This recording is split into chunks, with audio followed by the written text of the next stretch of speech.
IPL season ആരംഭിക്കുമ്പോൾ ഏറ്റവും ദുർബലമായ സ്ക്വാഡ് ചെന്നൈ സൂപ്പർ കിങ്സിൻ്റേതായിരുന്നു. അതിനെ ശരിവെക്കുന്ന വിധം തുടർച്ചയായി 5 മത്സരങ്ങൾ തോറ്റ് ടീമിനെ ആരാധകർ വരെ കൈയൊഴിയുന്നു. മഹേന്ദ്ര സിംഗ് ധോണി വിരമിച്ച് പുറത്തു പോകണമെന്ന ആവശ്യം വിദഗ്ധരടക്കമുള്ള ആളുകൾ അഭിപ്രായം പങ്കുവെക്കുന്നു.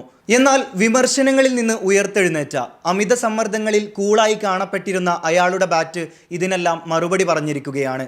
ഇനി ആരും തകർക്കാൻ സാധ്യതയില്ലാത്ത ഒരു റെക്കോർഡ് സ്വന്തമാക്കിക്കൊണ്ട് ചെന്നൈയെ അയാൾ വിജയ വഴിയിൽ തിരിച്ചെത്തിച്ചിരിക്കുന്നു. Let's check IPL round up. 43 വയസ്സും 281 ദിവസവും പ്രായമുള്ളപ്പോൾ IPL man of the match നേടുന്ന ഏറ്റവും പ്രായം കൂടിയ താരമെന്ന റെക്കോർഡാണ് മഹി സ്വന്തമാക്കിയിരിക്കുന്നത്. യുവതാരങ്ങളുടെ വലിയ നിര ഈ IPL വിരാജിക്കുമ്പോൾ ഇനി ഈ ഒരു പ്രായത്തിൽ ഈ റെക്കോർഡ് തകർക്കുക എന്നത് മറ്റൊരു താരത്തിന് അന്യമായേക്കാം. ദിഗ്വേഷ് റാട്ടിമാരും സായ് സുദർശനയും പോലുള്ള യുവതാരങ്ങൾ വാഴുന്ന ഈ ഒരു IPL ഇനിയും തനിക്ക് അംഗത്തിന് ബാല്യമുണ്ടെന്ന് തെളിയിക്കുന്ന പ്രകടനമായിരുന്നു മഹിയുടേത്.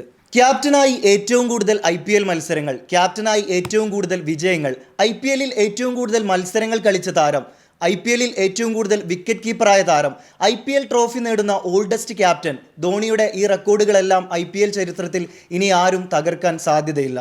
ചെന്നൈയുടെ കോച്ച് സ്റ്റീവ് ഫ്ലെമിംഗ് കഴിഞ്ഞ ദിവസം ഇങ്ങനെ പറഞ്ഞിട്ടുണ്ടായിരുന്നു: ധോണി നായകനായി തിരിച്ചു വന്നതുകൊണ്ട് CSKയുടെ എല്ലാ പ്രശ്നങ്ങളും പരിഹരിക്കപ്പെടണമെന്നില്ല.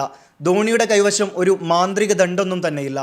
എന്നാൽ ഫ്ലെമിംഗ് അറിയേണ്ട കാര്യം ഇതാണ്: അയാളുടെ കരങ്ങളിൽ ഉദയസൂര്യനെ പോലെ പ്രഭ പരത്തുന്ന ഒരു മാജിക് വാൻഡ് ഉണ്ട്. അതുകൊണ്ട് തന്നെ അയാൾക്കെതിരെ പന്തെറിയുമ്പോൾ ഇപ്പോഴും ബൗളർമാർ ഭയപ്പെടുന്നുണ്ട്. അവരുടെ ലൈനും ലെങ്ത്തും പിഴക്കുന്നുണ്ട്. ആ ഭയമാണ് ധോണിയുടെ ലെഗസി. ധോണി ഇന്ത്യക്കായി അരങ്ങേറിയ വർഷം 2004 ജനിച്ച ഷെയ്ഖ് റഷീദാണ് ഇപ്പോൾ ചെന്നൈ സൂപ്പർ കിങ്സിനായി ഇന്നിങ്സ് ഓപ്പൺ ചെയ്യുന്നത്.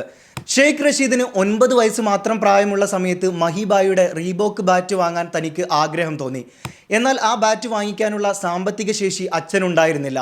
എവിടെ റീബോക്ക് ബാറ്റ് കണ്ടാലും എനിക്ക് സങ്കടം വരും.